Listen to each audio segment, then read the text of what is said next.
No, that is correct. Your eyes do not deceive you. This is the third consecutive day that I'm going to be uploading a video, and you have one person to thank for that, and it is John King. He asked me if I would be willing to upload my trades from yesterday where I made $120 in half an hour. And the issue is, when I went and looked at how many trades I took, I realized that it would take way too much editing. So today, when I traded, I deliberately and very, very intentionally did not take that many trades so that I wouldn't have to do much editing for this video. And while it's great that I don't have to do a lot of editing, the downside is that I left a lot of money on the table. And leaving so much money on the table doesn't really make me feel good. But what does make me feel good is when you guys hit the like button and subscribe if you haven't already.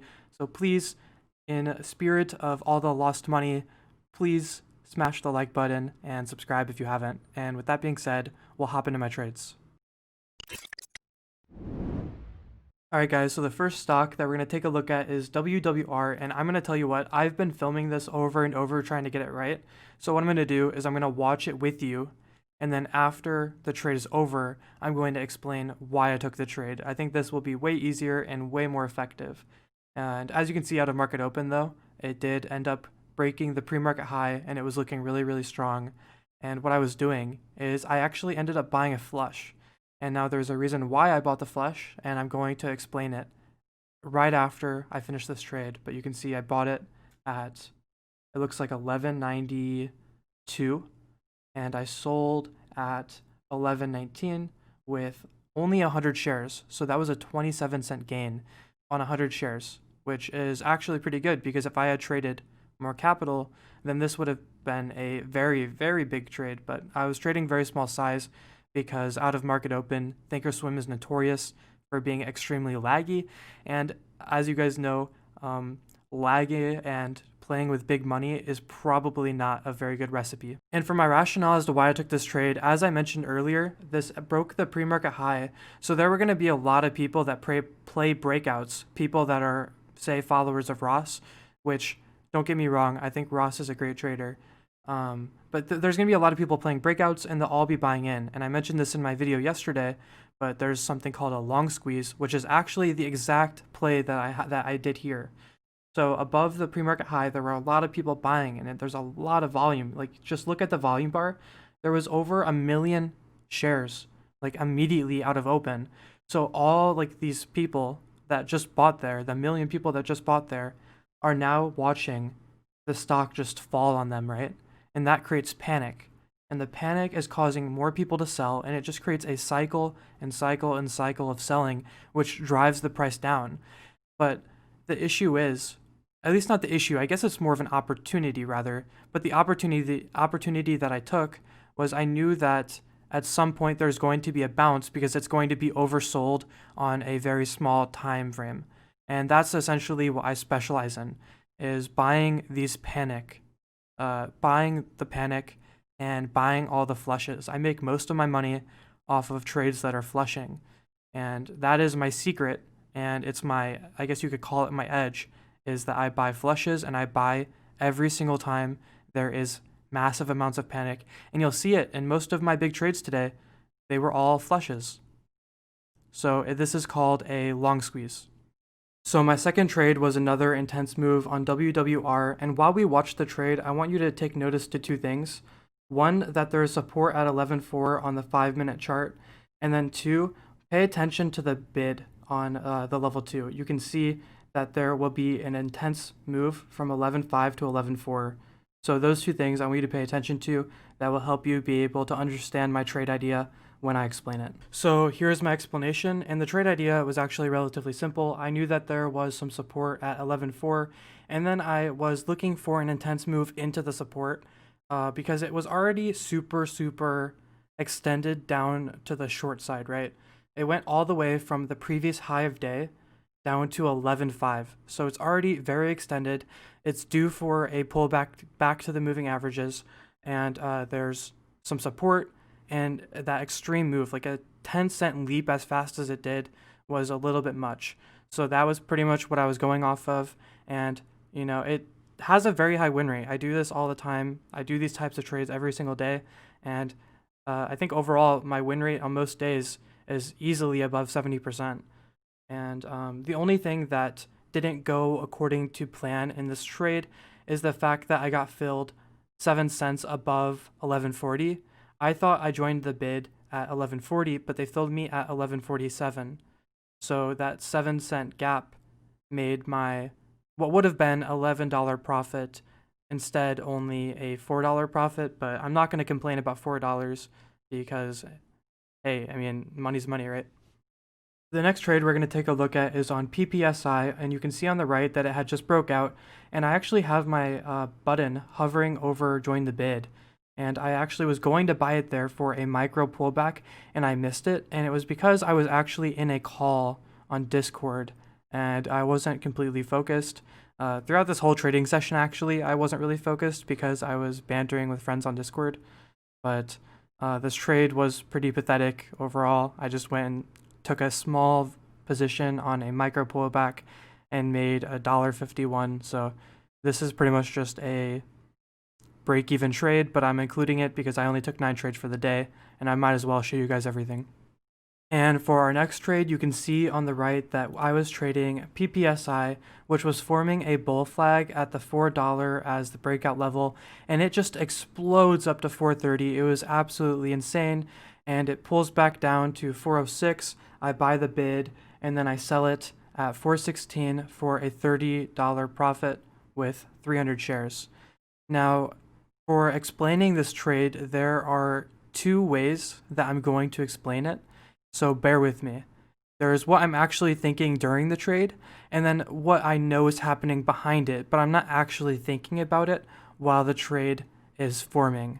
So the first way that I'm going to explain that trade is how I actually am thinking about it during my actual trade. So what I'm thinking about is that we just saw a very explosive breakthrough on that bull flag above 4, and then it has an equally intense move back down to the downside, and I know that when these intense moves happen, based off of all my time trading and my experience, and as I call it in the Discord that I'm in, vibes, it's that experience and intuition that I'm able to buy and trade it. Now, the second explanation, which is more technical, and it's what's kind of going on behind the scenes, and I understand it, but it's not something that you think about while you're trading because you'll be too slow if you're trying to analyze in this way. So you can go back and look at the video if you need to, but at $4, pay close attention to the level 2. On the ask, you can see it jump from $4 to $4.20, and then very quickly it goes from $4.20 to 430. But the most important part of that sequence is that it went from $4 to $4.20. There was nothing on the ask in between that level. In my mind, I'm still considering this a gap, and it's not technically a gap, but I mean, it's kind of a gap. And then a lot of times, it will come back and pull back and fill that gap because it was an irrational move. So it comes back down and fills that gap, but the stock is still bullish. So that is where I'm kind of buying. I hope I'm explaining that properly. I'm going to say it one more time to make sure that I have clarified what is going on. Above $4, it gaps up to 420, then it climbs up 10 cents, and then falls really, really, really hard. But the thing is, the stock is still bullish, and I think that the only reason it came down that hard is because it was a correction for that weird gap that we saw. So I'm buying the correction and then just selling very quickly back into the bullish momentum that was already there. So that is my best shot, or my best chance, or that's my best shot at explaining the true reasoning for the trade. But in reality, what I'm thinking about during the trade is this is a very, very intense move. I'm going to buy that. So our next trade is on PPSI, and as you can see, it seems to be testing 6.5, and it's been very strong throughout the day. Very, very strong breakouts. But then it starts to just flush very, very strongly. I don't buy that flush though because there's still more room for it to fall. And there's the room for it to fall, and that's what I try to buy. But you can see that I ended up buying in very late. The low of that candle was down at 5.6, and I got filled up at 5.8 or something like that. Very, very scary. And then I try to sell and I get some error message popping up on my screen. So I don't know what to do. I'm trying to get out of the position. So I ended up just flattening and I made $1 profit. The idea behind that trade was just a pullback extreme. And if you're not familiar with my pullback extreme, I have a video earlier that I've uploaded talking about the different types of pullbacks I trade. So I would encourage you to go visit that if you're interested. But yeah, for this trade, the only thing I can say is that I executed on it too slowly. I didn't react fast enough because if I had been filled anywhere from 5.6 to 5.7, this was going to be a big trade. But I didn't react fast enough. I got filled way too high. Yeah, I got filled at 586. Yeah, if you just look at the chart, look at where 586 is, and look how much room below there was. I did not even get close to the bottom. So this was just simply an execution error, and I'm lucky that I was even $1 profitable on this because I was way late. The next trade is on WWR, and there's not really much to be said for this one. There is currently a curl going on, but then it's followed by a flush, and I normally would have just bought the flush immediately, but I didn't have my mouse over the buy button to do so. I put in an order and cancel it, and then next time it comes down, I put in an order and I get filled, and then bam, I get filled, and again, and I made $2.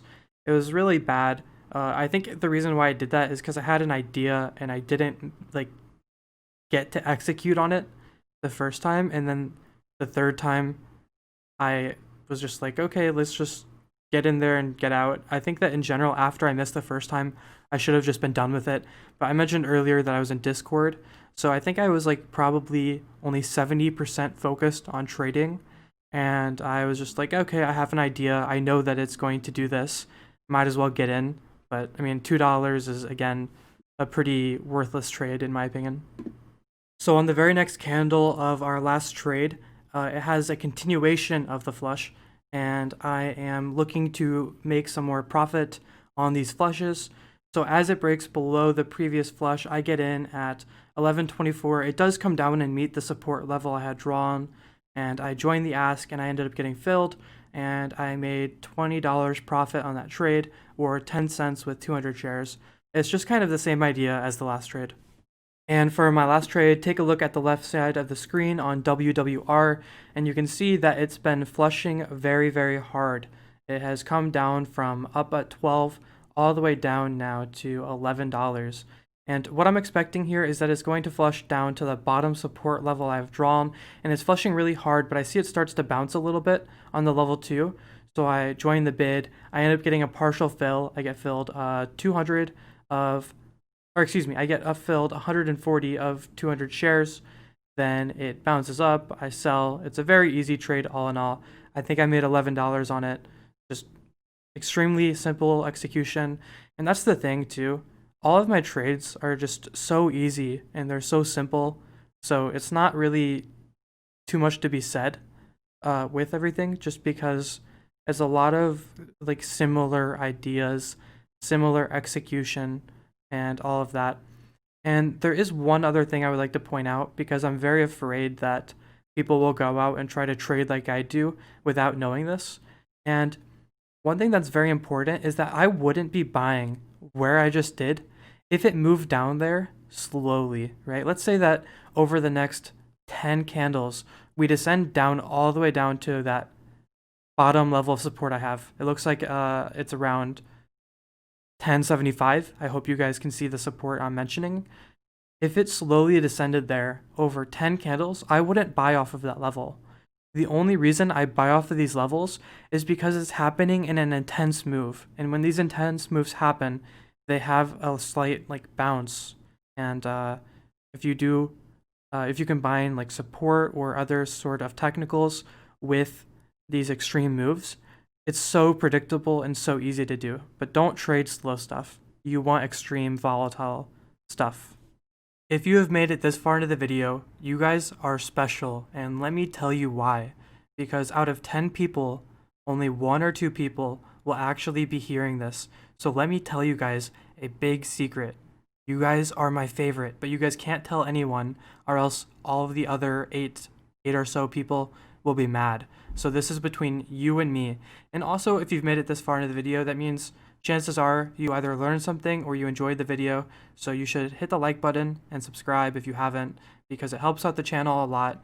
And I'll continue to upload videos so long as you guys continue to enjoy and support them. And I hope to see you guys in the next video.